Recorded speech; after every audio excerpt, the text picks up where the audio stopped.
Okay, where do we left off last time? So, hello! We are learning about open source security, which is great. So, there was a part one, so that was last week, sometime last week. You can find all of those past stream on the channel, so I'll leave that to you. So now I'm just mainly continue to look at what we have here. So, we left off here last time at security requirements. So let's see. Yeah. So you can see that what does security mean? So we have looked at this before, right? So we have looked at this triangle before, and then we do the test, which is fun, and then now we're here. So security requirements. Shall I do this or shall I do this? This one, I'm not hiding any content. Maybe I should do this. This is nicer. Okay.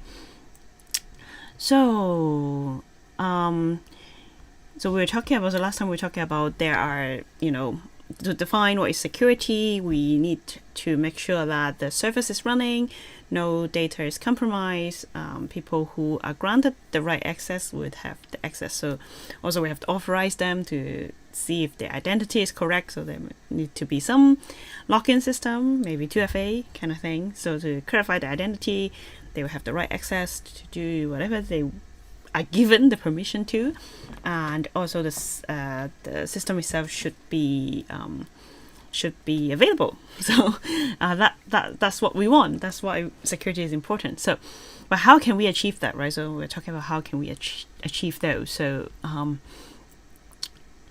so this is of course you need to know what to do. So this are the things we are trying to achieve. So software must comply with specific law and regulation as well. So you may know that in America there's the SBOM, and in EU we have the CRA, which is coming soon. So, but I'm not going to talk about those because this is not about that. There may be some future, courses or material talking about those, but not right now. Not right now. Yeah, so we have to. If there's law and regulations, of course, software need to comply them. And of course, if there's like places with vulnerability, then there will be regulations for those. So for certain sectors, this is even more important, like medical, of course, a lot of personal data there, very personal data, financial as well, also very personal data, very important data. A military system is about a country's security, another very, very important thing. So so the software that will be used in those fields would be also need to be really well designed and protect against vulnerabilities. And so and here are the points that we have to learn about all these security objectives and supporting security functions. So what do we have here? Confidentiality. So we have talked a little bit about this last time. So no unauthorized read. So for information that should be kept private, they should be kept private and should not be publicly retrievable. So so they actually, sometimes you see it online that they say some company, they have, some vulnerability in the database, so they lost some customer information. So, so that is not good. That's not good. Like why, the customer give you information and it's supposed to be, they trust you that you can protect those data. Also password information, that's also very important. So if you log into a system, you set a password. So that password is also you are the only person who know about it, right? So if if you leak the password, that's also a very dangerous thing. If you use the same password for different website, that's also very dangerous. But as a consumer, but as a software developer, protecting your user against those is also very important. Like how do you keep the data safe? Integrity, no unauthorized modification. So only people are allowed to modify it who can modify it. So so you can think another thing that could destroy this integrity would be, for example, SQL injection. Someone, doesn't have supposed to not have access to change anything in the database. By using SQL injection, they can change the thing in the database or retrieve the information that they should not retrieve. Then that's either confidentiality or integrity. So yeah, of course, again, like if people are not supposed to change anything, then they are not allowed to. Also, who is that person, right? So there's also, I think they'll talk about logging and all this later. But integrity, so confidentiality, data that are not supposed to be seen by the public should be kept private. Integrity, information that should not be modified by people who doesn't have the right to, they should not be able to modify it. Availability, so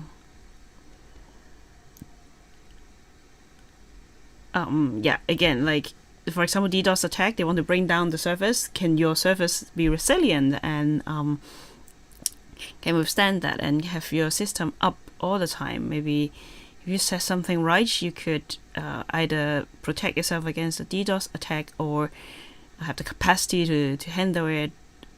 It's kind of like two ways to deal with it, right? You should stop this attack from coming in. There may be something that would protect you against it.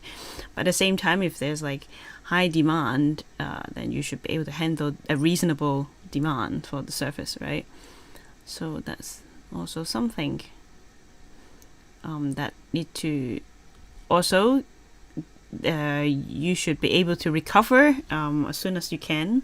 So they're like, for example, do you have backup? So if like, for example, if your system crash, would that be that's it? Like, would that be the end of your system? Or you can have a backup or something to bring it back up to recover from that, right? So that would also be whether you can make things available. So that's why backup is important as well. So prove someone did something. So this is logging things. Anybody taking any action in the system should be record. So if someone if someone did something that is not supposed to be, can you point out that who that is, right? So it's not a free for all playground that everybody can come in and do whatever they want. No, even people who have permission to come in and do some action, you have to also monitor those action as well. Identity authentication, again, this is something, if you log a user in, how sure are you that they are the user and not someone who pretend to be them, right? Or maybe someone's password has been compromised, or so that would also affect all of these things, right? Like the person who should not come in, they come in. The person who should not change something, they can come in and change something. So this is very important. Now, I think a lot of systems, they would use 2FA, GitHub forced everybody to use 2FA. I think in Python, PyPI as well, we also ask everybody to use 2FA. So now it's like almost like a golden standard that everybody needs to have 2FA.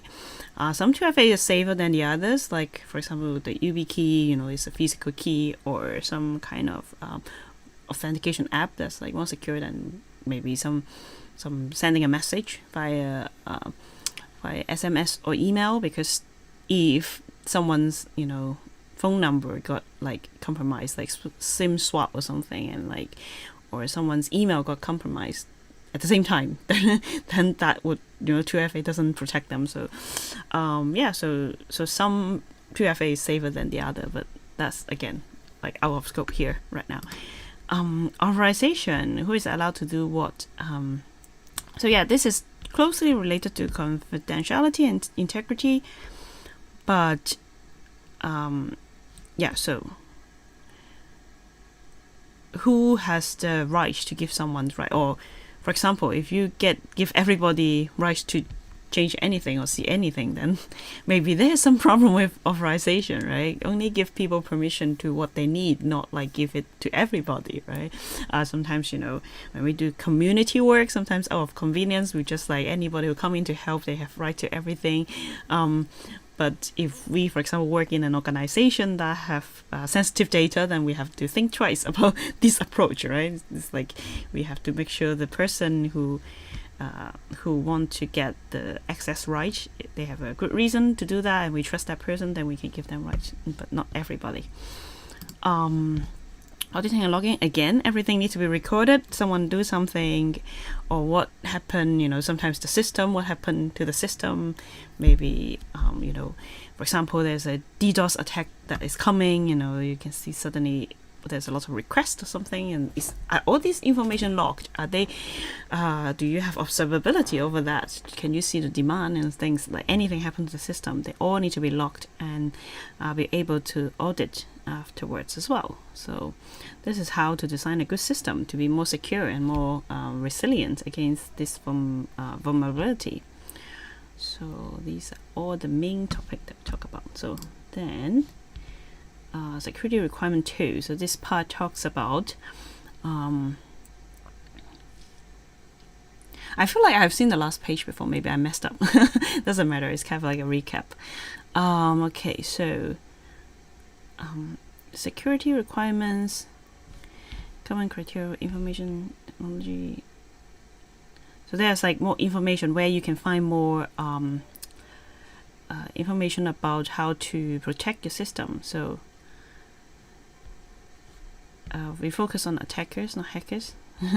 So this, again, like this course cover the basics. There will be more other professional certified program either on Linux Foundation or somewhere else that would be kind of more deep dive into how you can protect your software system and how you can evaluate how safe a system is.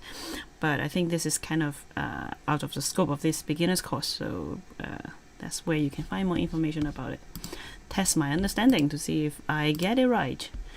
A typical requirement for a so this doesn't count as a quiz, right? The quiz is the last one, knowledge check, I think. Yeah, so those are not, I won't show you those. But the requirement for an internet connected service to stay available, is it a requirement? I think it's yes. Oh, it's not. What? Internet connected service stay available regardless of attack it undergoes. Why is it false? All internet connections always stay available if every device in the world connected to internet.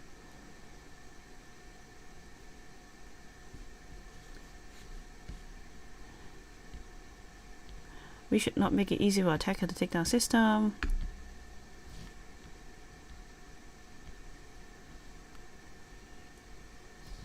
It can readily scale in the last scales.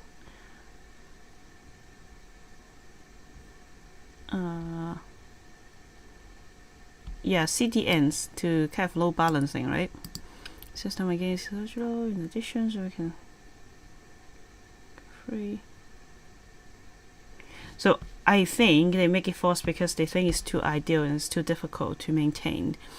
But again, like the key point here is low balancing and recovery.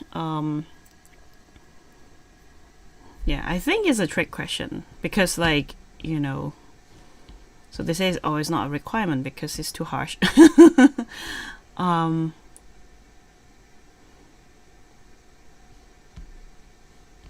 Will fill resources. Yeah, I thought low balancing is a default, but it's not. Seem like so. Interesting. Yeah, sometimes I got really misunderstand all these wordings and stuff, because if you think of any reasonable web service, that you of course have a load balancer and a backup or something, but it seems that this is not what they're talking about here. Anyway, yeah. How about what did I do with this? Oh yes, it's basically same text. Okay, doesn't matter. Next page. Privacy, and why is it? Okay, privacy. Okay, we're talking about important thing here. Privacy here. We talk about in EU. We of course have the GDPR, which everybody know about right now at this point and age. But there's also other relevant legal requirements in the US, I believe. that is protecting people's privacy. So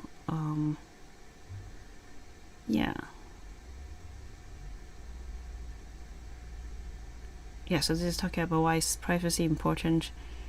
I think right now it's kind of another discussion about it's very interesting because now we have AI and stuff, and like, you know, facial recognition and things. There's like recently there's a debate about whether, you know, shops should use CCTV and facial recognition to monitor other people in the shop to see if there's any maybe past offender of people who are shoplifting and things like that. But that is quite controversial because that kind of violates people's privacy. And yeah, so privacy is always an important topic, and how we can protect people's privacy. Requirements. Simple approach, don't collect personal information. That's very simple. When GDPR started a few years ago, everybody needs to comply to it, right? And then even when we organize events, we are like, okay, don't collect too many information, just ask people to fill in the information that we need. For example, what's their contact method? We may have to contact people via email, but that's it. We won't collect too many information about them because that may be a problem. And do we want to keep those information?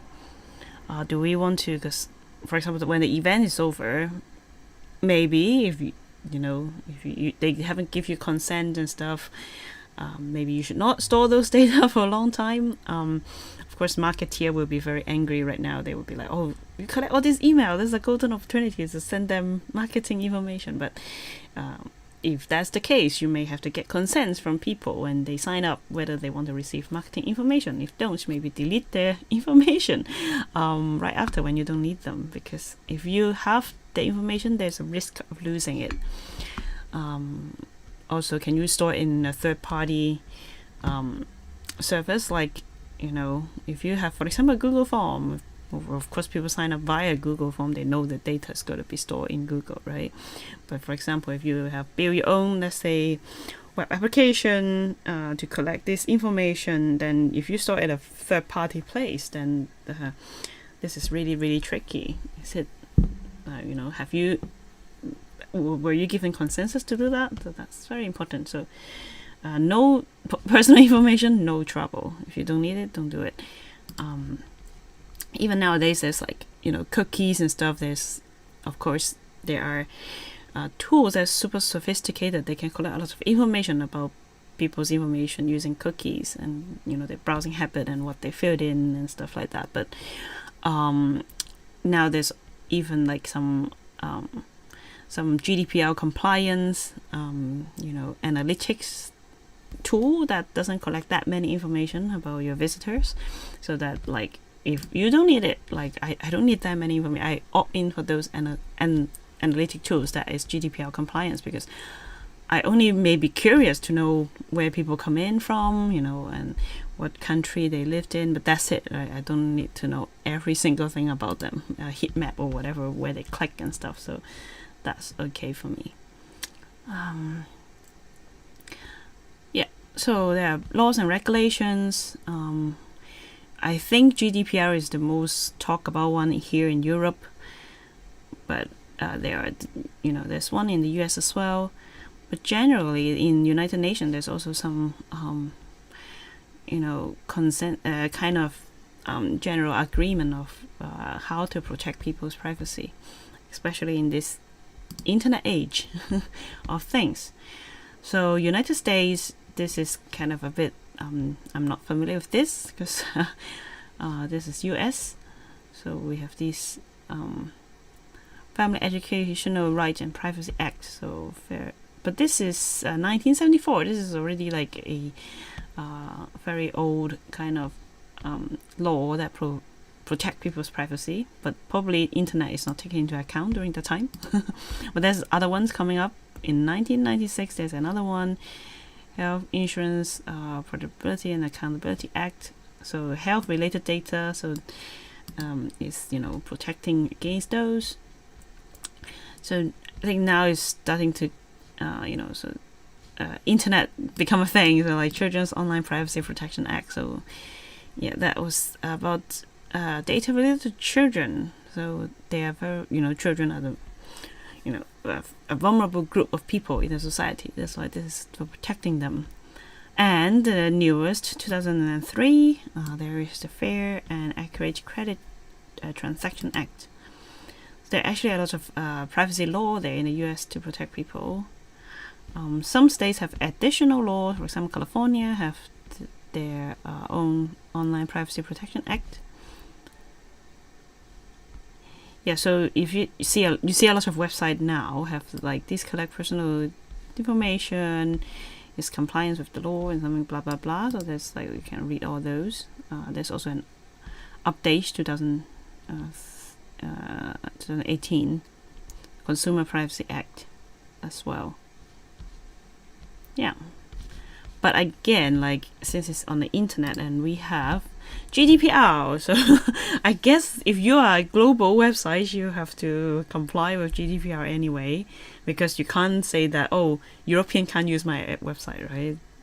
It doesn't make sense. So it almost forces everybody to comply with GDPR, because it protects personal data within the EU and also EU citizens as well. So basically the hit target is very huge, so everybody needs to comply with GDPR because of that. Yeah, so they talk on GDPR. So any personal identifiable information is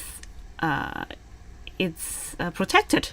So there's two main things that we talk about a lot of times here when GDPR becoming a thing is so if it's identifiable information, which is defined as personal data, that data need to be collected with consensus. So that's why you see all this cookie and stuff, because some cookies are not GDPR compliance, which means that they collect a lot of information about you, visitors of the website, and it's almost identifiable. So that's why those website need you to click on the cookie agreement thing so that it comply with GDPR. Also, there is the right to be forgotten. So if you have the time and maybe hire a lawyer to request your data to be deleted, they should actually sometimes as an event organizer, we also sometimes get people email us saying that I want to be forgotten. So okay, we'll delete your data if we have it. Sometimes we don't even have it. So yeah, so that's why it's important. 7 primary principles. So what is it? Lawfulness, fairness, and transparency. Processing personal data in a way that's legal, fair, and transparent. So we also sometimes when we ask people to fill in the form, we'll say that, oh, why we collected, how we're going to treat your data. Maybe we'll store it for a year or two while the event is happening, and you'll store it on, let's say, Google or something, so people know where their data is and how we're going to use it and stuff. Purpose limitation: only process personal data in a way that are compatible with the legitimate process for which is collected. Again, don't collect things that you don't need. Only collect things that you need.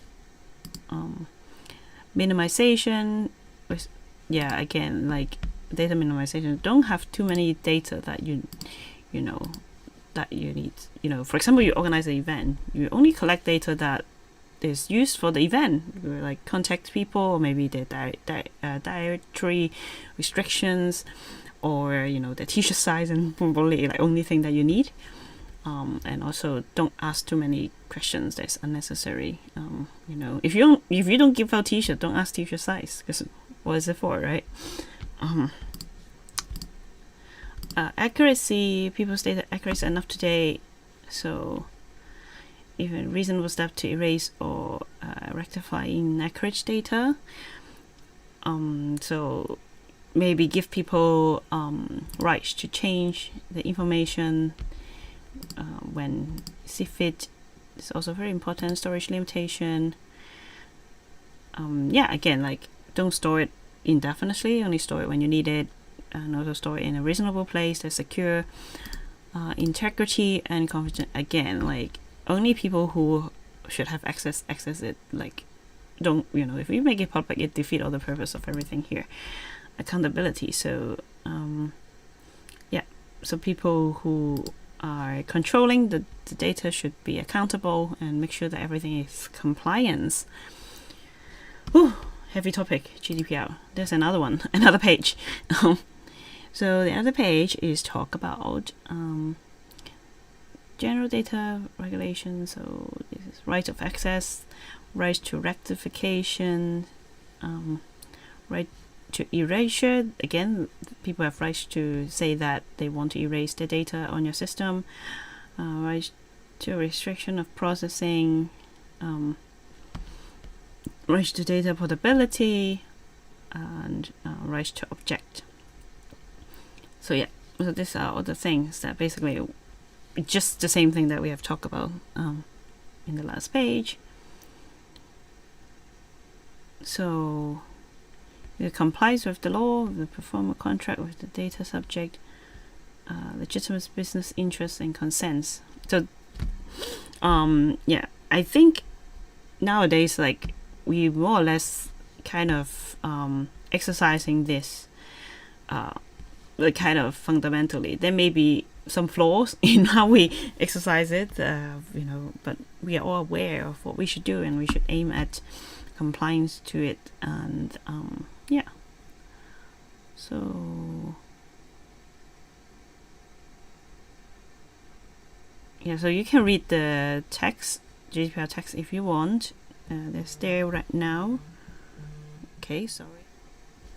And so this is quite important. Under GDPR, profiling is any form of automatic process that involves using personal data to evaluate aspect of that person. Profiling will usually require getting explicit consent from the individual, which means that also that individual will be able to withdraw that consent any times. Therefore, profiling activity will typically require a greater degree of review and protections for applicable personal data. So this is again like why those cookie kind of thing is very important, because if you collect a lot of people who visit your site's data and then you are doing profiling of them, then this also require consensus to process the data. So GDPR, I think that we are now kind of get used to it already, and used to comply to GDPR, which is hopefully a good thing, that we are protected. So telemetry data about the software, data about how the software is used or performing, phone home mechanism built into the software itself, send its data elsewhere. So this is I think this is kind of maybe more common in more IoT devices, that you will send data about how is it doing and stuff, and send it over the internet to somewhere that got stored. So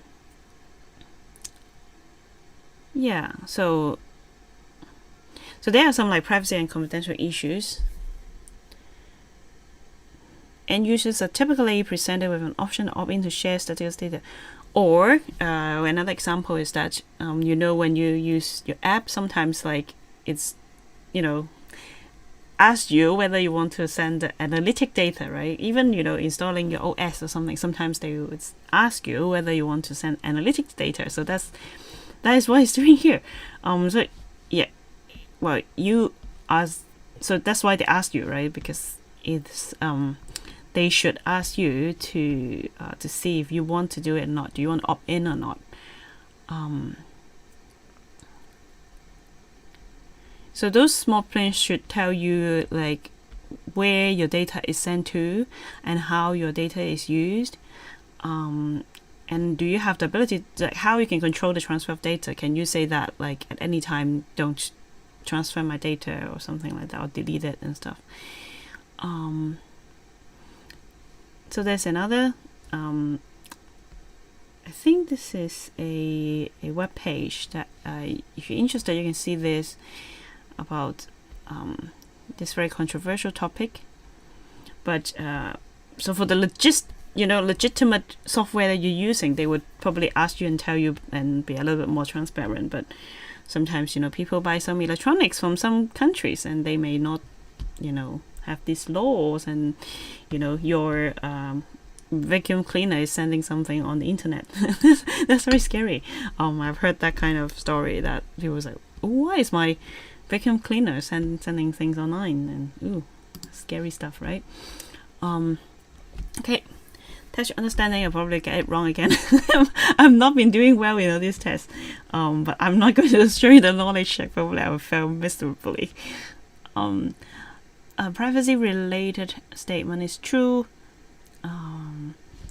That's not true because there is privacy law in the US, of course. GDPR is irrelevant. That's not true because EU citizen may be in your data. Under GDPR, some privacy is the more sensitive and there are greater restrictions. I think it may be. Under GDPR, one's consent is given, it cannot be withdrawn. No, that's not true. Under GDPR, a pre-check, I agree, checkbox is enough. No, it should be opt-in, not like opt-out. Under GDPR, data subject can, under certain circumstances, demand to have their personal data erased. That's true. Let's hope. Yes, I get it right. Finally, redeem myself. Yeah, GDPR, I'm very familiar with it, so that's very easy for me. So, okay, so this kind of like, let me get there. Wow, there's another part of the whole chapter thing. So, do we want to continue, or do we want part 3? Maybe we want part 3 of this. So, if you want me to see me read the next part of chapter 3, I can also do that next week. So it's kind of become a weekly thing that you come and see me read through the course. But if you're impatient, please go and do the course yourself. I would probably only go through this chapter, and the rest it will be on your own. You see how many of them there's left. It's a very big course, but you can do it at your own pace. You can do the quiz yourself. You'll probably do better than me, so I highly encourage you to go and do this course yourself. So we have only this session left, and then again I won't show you the quiz at the end because no cheating. I'm not showing you the answer. But please do and do this course. You just need to create an account. It's absolutely free, and it will save your progress, so you can come back anytime. Maybe you have time at the lunchtime, you can do this course. If you want to get certified, you can do it at there are other ways you can do it that you can get certified, but that won't be free. But it's up to you. All the materials are free, just that whether you want to get certified or not. So highly recommended. Please go and do it. It will make me very, very happy. And that's it for me today, and I would see you next week for part 3, probably the last part this time for real. Okay, bye.